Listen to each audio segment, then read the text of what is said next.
بەڵە جەلال سڵاو دەبێت دیارە لە هۆڵی پەناگیری لە نێو پەرلەمانی کوردستان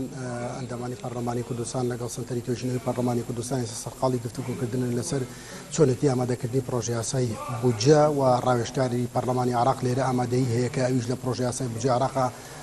ڕۆڵی هەبووە لێرە ڕوونکردنەوەی زیاتر لەسەر چۆنەتی ئامادەکردنی پرۆژە یاسای بودجە دەدا من وەرتە زانیاریەکان لە کاک بەڵێن ئیسماعیل وەردەگرم کە لە نێو کۆبوونەوەکەشدای کاک بەڵێن سڵاو دەبێت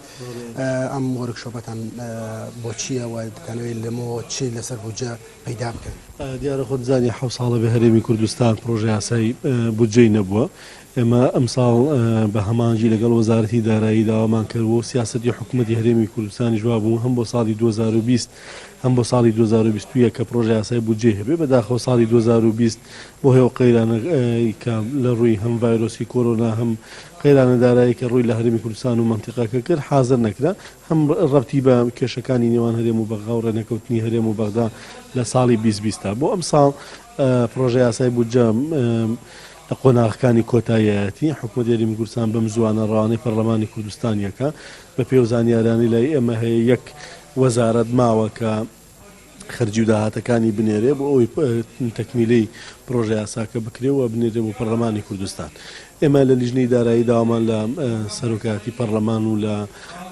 ڕێکخراوی NDI کردکە بۆ ئەوەی بتوانین بە باشترین شێوە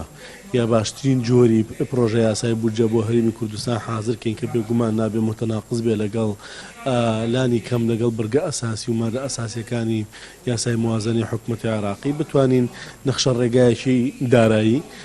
لەو دۆخە سەختەی کە ئێستا هەم خەڵک هەم هەرێمی کوردستانی پیا تێپەڕێ نەخشە ڕێگایەک دابنین کە بتوانین بە شێوازێکی شەفاف بە شێوازێکی دادپەروەرانە بە شێوازێکی هاوسەنگ ئەو داهاتانی لەبەردەستمانایە دیاریان بکەین و سەرچاوەکانی داهات زیاد بکەین و لەگەڵ یان نەوعەتی خەرجیەکەی بە شێوازێکی شەفاف و بە شێوازێکی هاوسەنگ بەسەر هاوڵاتیان و بۆ خزمەت گوزاری گشتیەکان لە هەرێمی کوردستان جارێکی تر دابش بکرێتەوە هەدەفی وەرکشۆپەکە هەدەفی ئەم خولە بۆ ئەوەیە کە زیاتر بەرچاوی ئەندامانی پەرلەمانی کوردستان بەتایبەت لە لیژنەی دارایی کە خۆ دەزانی لیژنەیەکی گرنگ و تایبەتمەندە بە پرۆژە یاسای بودجە و لە هەمان کاتا لەگەڵ ڕاوێژکارانی پەرلەمانی کوردستان دەستی سەرۆکایەتی پەرلەمانی کوردستان بەرچاوڕوونیەکمان بنێ لەسەرەوەی کە بتوانین ئەو پرۆژە یاسایە کە دێتە بەردەمان بە باشترین شێوە لێکدانەوەی بۆ بکرێ خوێندنەوەکان و راپۆرتەکان و نووسینەوەی راپۆرتەکان لەسەری بە شێوازێکی ورد و زانستیانە بڕوە کەەوە دامێکی ئەکادیمیە بێ بۆ ئەندامانی پەرلەمانی کوردستان بۆ ئەوەی بتوانن ئەو ئەهداف و ئامانجانی کە هەمانە لە حازرکردنی پرۆژە یاسایەکی گرنگ یعنی گرنگی وەکو بودجە بە شێوازێکە وەڵام دەرەوەی دارایی و وەڵام دەرەوەی خواستی دارایی و خەرجی ئێستای خەڵک و حکوومەت بێت تەنزیمی ئەو پەیوەندی بکات لە نێوان خەڵک و حکوومەت لە ڕووی داراییەوە پێویستمان بۆ بوو کە بەڕاستی بەرچاوڕوونی زیاترمان بنێ ئێمە تەئکیدمان کردوتەوە لەگەڵ وەزارەتی داراییش هەر بە هەمان نەفەس قسەمان کردووە کە ئەوان هەل خۆیان لە حازرکردنی پرۆژە یاساکە ئەم خاڵیان لەبەرچاو بێ پرۆژە یاسای بودجە بێجگەلەوەی کە میساقێکی داراییە بێجگەلەوەی پرۆژە یاسایەکی سڕف داراییە لە هەمان کاتا پرۆژە یاسایەکی ئەخلاقیە لە زۆربەی وڵاتانی دنیا و بە هەرێمی کوردستانیشەوە هەمیشە خەڵک گومانیان لە حکوومەتەیە گومانیان لە دەسەڵاتدارانەیە گومانیان لە کاربەدەستەکان هەیە کە گەندەڵن یا ناشەفافن یا ئەوە تەمین و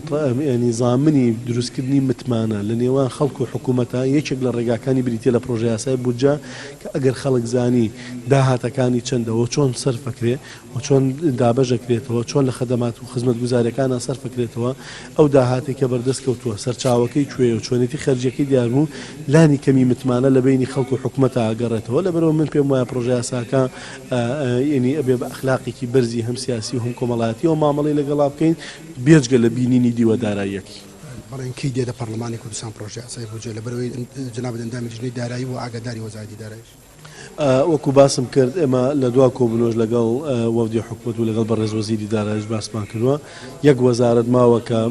چەندین ساڵە ینی خەرجی و داهاتی تا ڕادەیە دەتوانم بڵێم دیار نەبووە ناڵێم نییە بەڵام ناشەفاف بووە ئەوش مەسەلەی مەلەفی نەوتە کە خۆشببختانەی چێ لەو بڕیاە گرنگانی کە دراوە ئەوەیە کە پێویستە کامەلەفینەوت بە هەموو وردەکارێکەوە چۆنێتی داهاتەکەی و چۆنێتی خەرجکردنەکەی دێتە ناو یاسای بودجە و ینی ڕەبتە بێتەوە بە خەزێنەی گشتی و بە وەزارەتی داراییەوە کەمە ئەگەر ئیشەڵات جێبەجێ بکرێ بێگومان دەستکەوتێکی گەوری داراییە ئەوەی کەماوەتەوە ئێستا بەس ئەوەیە وەزارەتی سامانە سروشتەکان داوایان کردووە دەرفەتێکی تۆزی زیاتریان پێ بدرێت تا بە وردی ئەرقامەکان لە مەسەلەی خەرجی و داهاتەکانیان دیاری بکەن دوایەوە یەکسەر ئەنجومەنی وەزیران لە یەکەم کۆبنەوەی خۆی پەسەندیەکە و ڕەوانەی پەرلەمانی کوردستانەکە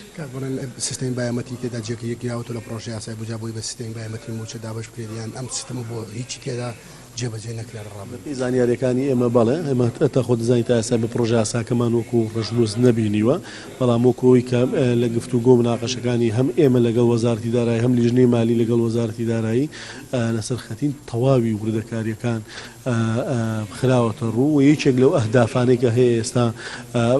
برای بەڕێزم ڕاوێژکار لە پەرلەمانی عراقیش باسی کرد کە وەزارەتی دارایی حکوومەت هەرێمی کوردستان هەنگاوی ناوە کە شێوازی بودجەکەش بگۆڕێت لە شێوازێکی کلاسیکیەوە بۆ شێوازێکی بێ ئەوەی کە پێوتێ بەرامج والئەدا بۆی لەسەر ئەساسی تەخطیط و پلان ینی پرۆژە یاساکە بنووسرێتەوە نەک لەسەر ئەساسی پڕکردنەوەی ئەرقام وەگوی کە ئێستا لە عێراق خۆی پەسەندیەکان نازانم سەرکەوتووە بین لەوە یاننا بەڵام هەنگاوی جدی بۆ درراوە لەبەرەوە هەموو هەوڵەکان سرکراوەوە بە مەسلەی بایۆمێتری موچە مەسلەی تاعینات مەسلەی خەرجیەکان داهاتەکانمان بۆ ساڵی 2021 چەنە بێ و ئەتوانین چەند سەرف چەند خەرجکەین هەمووی لە پرۆژە یاسای بودجە ڕەنگە داتەوە بێگومان و کاتە لە پەرلەمانی کوردستانی مناقەشەی زیاتر و گفتوگۆی زیاتری لەسەرکرێ بۆ ئەوەی کە ئاڵوگۆڕ بە ئەرقام و داتاکان بکرێ بێگومان لە پێناو خزمەتی گشتی بەڵێ وەکێ گوێتان لێبوو لەسەر پرۆژە یاسای بەڵێ هێرش گەلێک سوپاس